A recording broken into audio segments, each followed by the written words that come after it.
오늘 새벽 대구에서 가장 큰 전통시장인 서문시장에서 큰 불이 나 점포 수백여 개가 불에 타는 등 많은 피해가 발생했습니다.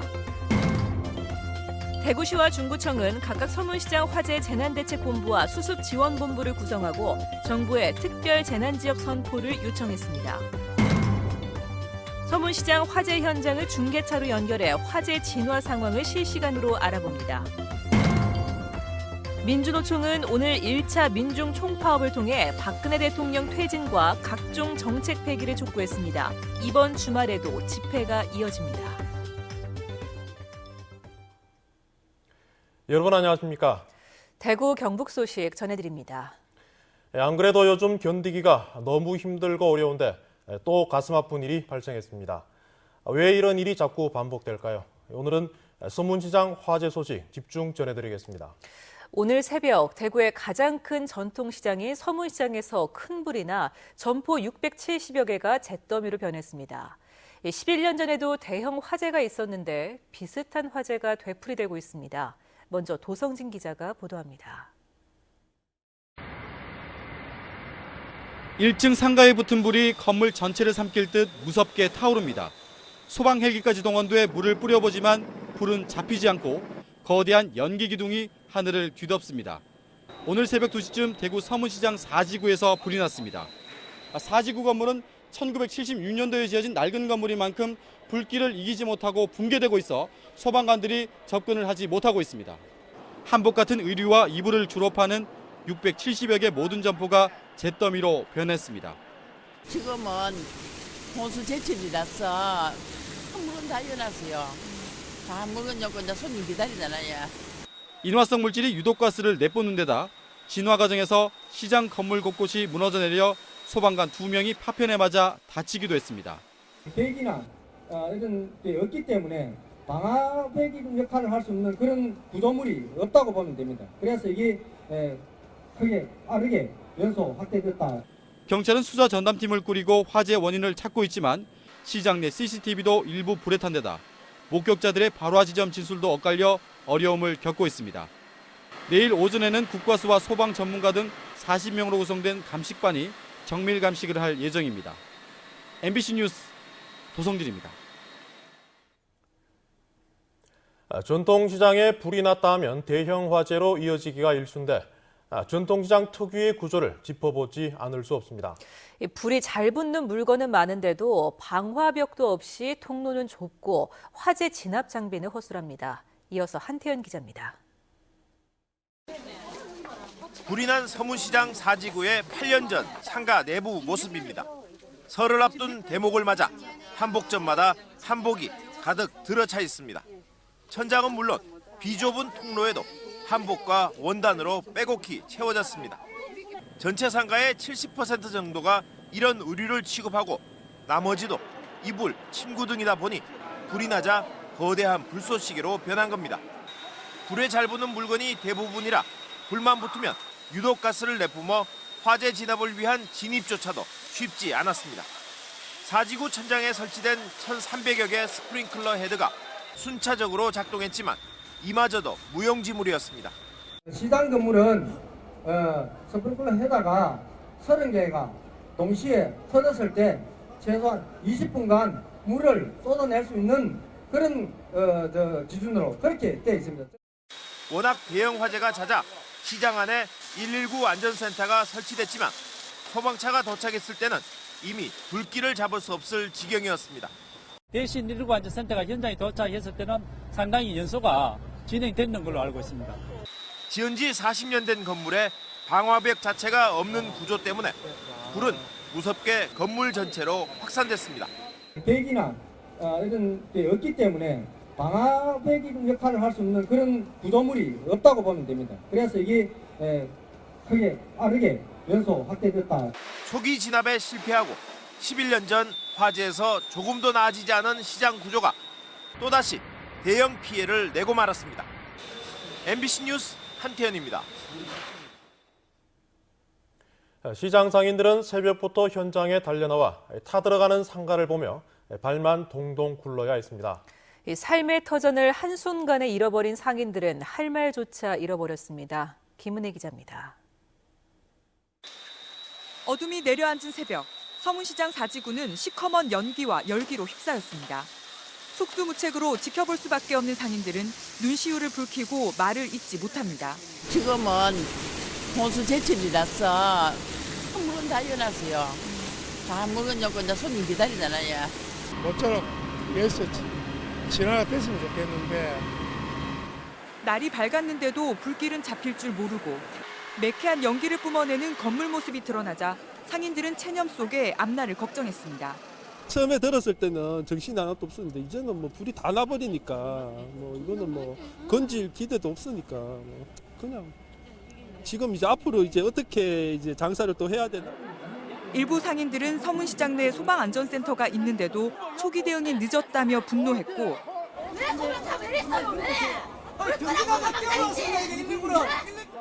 삶의 터전을 잃어버린 막막함에 현장 점검을 나선 권영진 시장을 잡고 절규하기도 했습니다.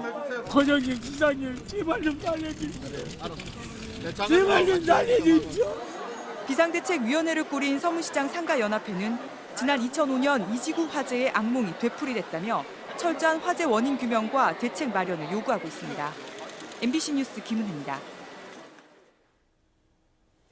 서문시장에는 불이 난 지 18시간이 더 지나고 있습니다만 아직도 완전히 진화가 되지 않고 있습니다. 큰 불길은 잡힌 것으로 보이는데 건물 붕괴 위험이 커 접근이 통제되고 있습니다. 취재기자 연결해 현재 상황 알아보겠습니다. 양관희 기자, 자세히 전해주시죠. 네, 오늘 새벽 서문시장 4지구에서 불이 난 지 18시간이 지나고 있습니다.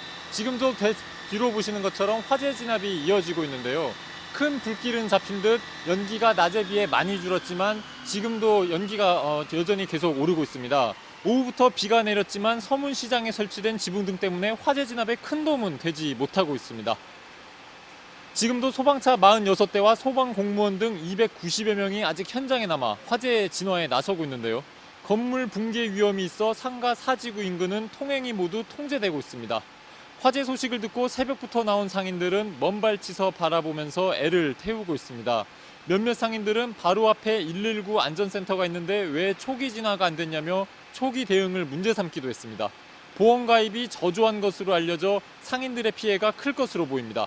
불이 나자 시민들도 마스크를 쓰고 현장에 나와 안타까워했고 대한적십자사, 대구상공회의소, 대구은행 등이 소방과 경찰에 음식을 제공하는 등 자원봉사활동에 나섰습니다.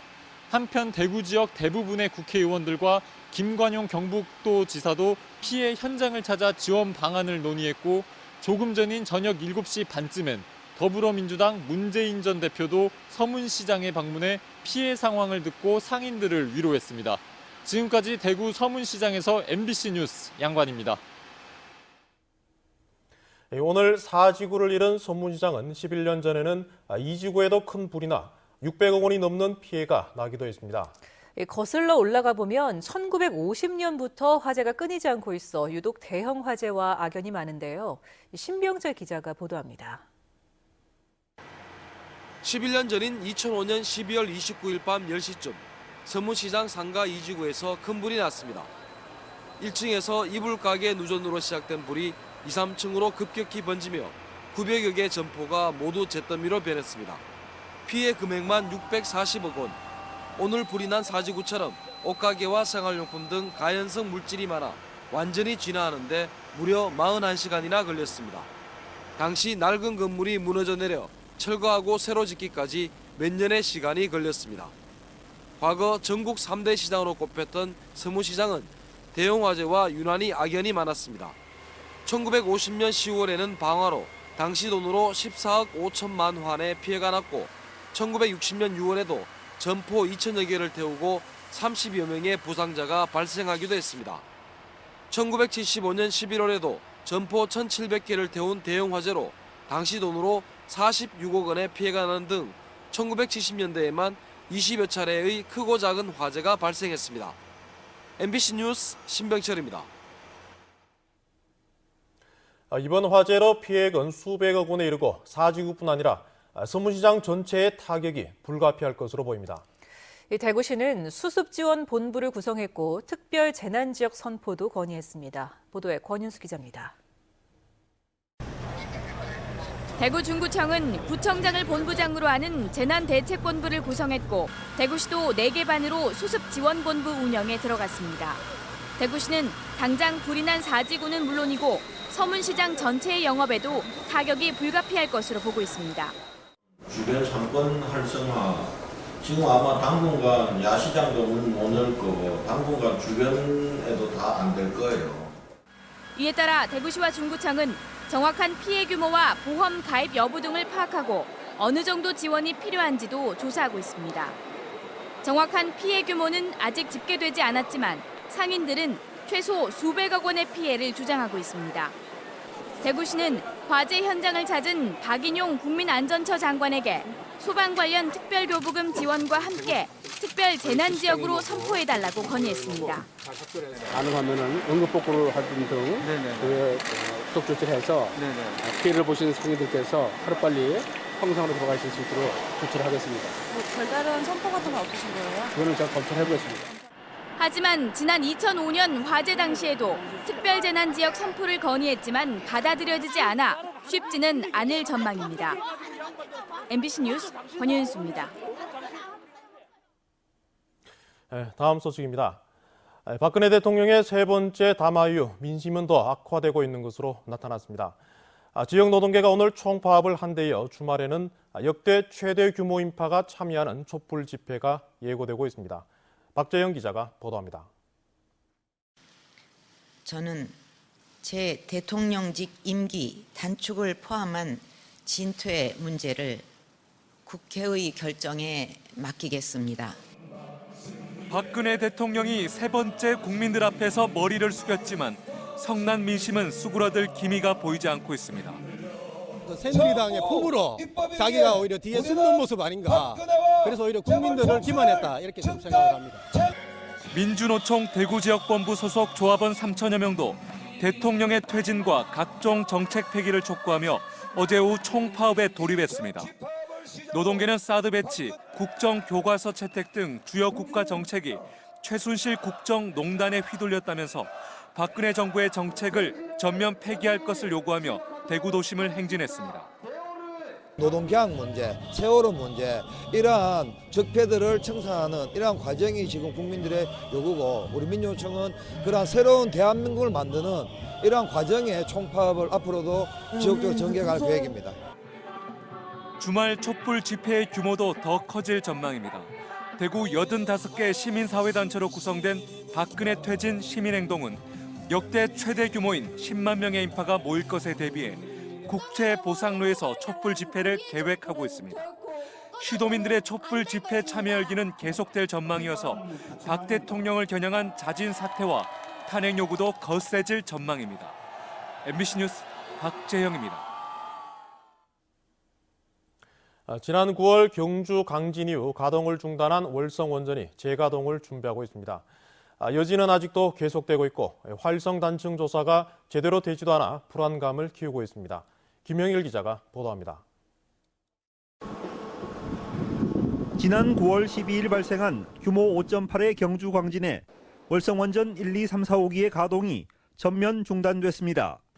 한국수력원자력은 2달 넘게 안전점검과 내진 보강 작업을 했고 최근 재가동 절차를 진행하고 있습니다. 하지만 이번 강진에 크게 놀랐던 국민들은 월성원전을 재가동해도 과연 안전할지 의문을 품고 있습니다. 양산 단층대와 같이 인접한 수십 개의 단층이 지진의 영향으로 어떻게 활성화될지 누구도 예측할 수 없는 데다 500차례가 넘는 여진이 이어지고 있기 때문입니다. 원자력안전위원회도 300억 원을 들여 정밀 지질 조사를 벌일 계획이지만 5년 뒤에나 결과가 나오는 장기 연구 과제이고 이번 재가동 계획과는 전혀 관련이 없다고 밝혀 논란이 예상됩니다. 지질조사에 의한 어떤 결과도 밝혀지지 않은 상태에서 재가동을 무조건 결정한다는 것은 위험에 노출되는 상태로 주민들을 내몰겠다라는 것이기 때문에 더구나 해결료를 넣는 원자로 압력관의 안전성도 논란입니다. 설계 보고서에는 압력관이 0.2G의 지진 충격과 복합 사고가 발생할 경우 충격을 견딜 수 있는 임계 응력의 여유도가 1% 수준에 불과하다고 분석돼 있습니다. 이에 대해 한수원은 자체 점검 결과 복합사고 발생 요인을 배제한 상태에서 월성원전은 0.3G를 초과하는 내진 성능을 확보하고 있다며 문제가 없다는 입장입니다. 여러 가지 요소를 고려하여 설계되어 있기 때문에 내진 성능 측면에서 보면 설계 기준인 0.2G보다 큰 0.3G 이상으로 평가되었습니다. 하지만 환경단체는 설계 분석 보고서가 무시된 채 실질적인 내진 보강 조치도 이루어지지 않고 있다며 사업자인 한수원의 자체 평가를 신뢰할 수 없다고 밝혔습니다. 설계 자료를 보면 그 원자력 압력감 자체가 0.2G에서 1% 여유도밖에 안 되는데 한수원이 평가 방법을 바꿔서 뭐 충분히 여유도가 있다 이렇게 얘기한 거는 꼼수죠. 그래서 평가 방법 자체가 문제가 있는 것 같습니다. 일본 후쿠시마 원전 사고에서처럼 지진은 대재앙을 불러올 수 있는 만큼 월성원전 안전성에 대한 근본적인 검토가 시급합니다. MBC 뉴스 김형일입니다. 대구 경북 지역에 있는 공공기관 20곳이 내년에 2천여 명을 신규 채용합니다. 경북에서는 한국수력원자력이 지역에서 가장 많은 인원인 660여 명을 뽑고 한국도로공사 175명 등 7개 기관이 정규직을 신규 채용합니다. 대구에서는 한국가스공사가 고졸 채용 26명을 포함해 130명을 정규직 신입으로 채용하며 경북대병원 466명, 신용보증기관 114명 등 모두 13개 기관이 신규 채용에 나섭니다. 경상북도의회가 내년도 경상북도 편성 예산 7조 4천억 원과 경북교육청 예산 4조 13억 원의 심사를 오늘부터 시작했습니다. 오늘은 집행부로부터 제안 설명을 듣고 내일부터 6일까지는 각 상임위원회별로 1차 심사를 진행하며 8일부터 15일까지는 예결특위에서 종합심사를 한 뒤 오는 16일 본회의에서 최종 의결합니다. 대구 경북 지역 기업들의 체감 경기가 매우 나쁜 수준입니다. 한국은행 대구 경북본부에 따르면 이번 달 대구 경북 지역 제조업 업황 지수는 61로 전달보다 1포인트 떨어져 3개월 연속 하락했고 전국 지수 72보다 11포인트나 낮습니다. 다음 달 업황 전망 지수도 전달보다 8포인트나 떨어져 57을 기록했습니다. 또 중소기업 중앙회가 발표한 자료에 따르면 이번 달 대구 지역 중소제조업 업황 전망 건강도 지수는 83.8로 전달보다 1.7포인트 떨어졌습니다. 경상북도가 농림축산식품부의 2017년 일반 농산어촌 개발사업 공모에서 전국 최고인 1,610억 원의 국비를 확보했습니다. 사업 내용은 창조적 마을 만들기 65억 원 등 신규 사업 99개 지구에 174억 원, 5개년 계획의 계속 사업에 1,436억 원이 투입돼 농촌 정주 여건 개선에 도움이 될 전망입니다. 대구 도시철도 1호선 역세권 가운데 상업 비율이 높은 곳은 대구역, 주거 비율이 높은 곳은 용계역으로 조사됐습니다. 동북지방통계청이 대구 도시철도 1호선 역세권 특성을 분석했더니 대구역 주변 상업 비율이 89.9%로 가장 높고 중앙로역 76.3%, 반월당역 48.5% 등입니다. 주거 비율이 가장 높은 곳은 용계역으로 100%로 조사됐고 다음은 반야월역 99.9%, 아양교역 99.4% 등입니다. 대구 경북 연구원을 분리해 경상북도 자체 연구원을 만들어야 한다는 주장이 제기됐습니다. 경상북도 의회 김수문 의원은 대구시와 경상북도가 공동으로 출자출연한 대구 경북 연구원이 대구시에 비해 경상북도에 대한 연구 실적이 크게 부족하다고 지적했습니다. 이에 따라 가칭 경북정책연구원을 별도로 설립해 농어촌 기반 시설과 농산물 유통, 해양산업과 원자력 등 지역 산업에 대한 연구에 주력해야 한다고 촉구했습니다. 오늘 오전 8시 50분쯤 경주시 건천읍 경부고속도로 하행선에서 44살 구모 씨가 몰던 21톤 화물차에서 불이 나 소방서 추산 2천여만 원의 피해를 내고 1시간여 만에 진화됐습니다. 이 사고로 주변 3km 구간에서 정체 현상이 벌어졌으며 소방당국은 화물차가 도로 오른쪽 방호벽을 들이받아 불이 난 것으로 보고 정확한 화재 원인을 조사하고 있습니다. 경상북도가 지난 9월 12일 발생한 지진으로 지방도 교량, 터널 피해가 있는지 조사한 결과 피해는 발견되지 않았습니다. 경상북도는 최근 2달 동안 한국건설기술연구원과 한국건설관리공사 등과 함께 도내 지방도 교량 901곳과 터널 18곳을 특별 점검한 결과 지진 피해를 본 곳은 없었다고 설명했습니다. 또 내진 보강이 안 된 교량 400여 곳은 2021년까지 내진 보강을 하겠다고 밝혔습니다. 대구시는 노로바이러스 식중독이 지속적으로 발생하고 있다며 어린이집 등 소규모 집단 급식소를 일제 점검하는 한편 개인 위생과 식품위생 관리에 세심한 관심을 기울여 줄 것을 당부했습니다. 노로바이러스로 인한 식중독은 연간 770여 명, 대구에서는 40여 명의 환자가 발생하고 있는데 이 중 절반 정도가 겨울철에 나타나고 있습니다. 노로바이러스 식중독은 노로바이러스에 오염된 채소나 과일, 해조류를 먹거나 노로바이러스 감염자와의 접촉을 통해 전파되는데 손 씻기와 익혀 먹기, 끓여 먹기 등을 통해 예방할 수 있습니다. 대구 테크노파크가 지역 기업의 동남아 시장 진출을 돕기 위해서 지난 22일부터 베트남과 인도네시아 현지에서 해외 수출 상담회에서 71건의 상담을 통해 500여만 원 달러의 수출 상담 실적을 올렸습니다. 대구 영북 소식이었습니다.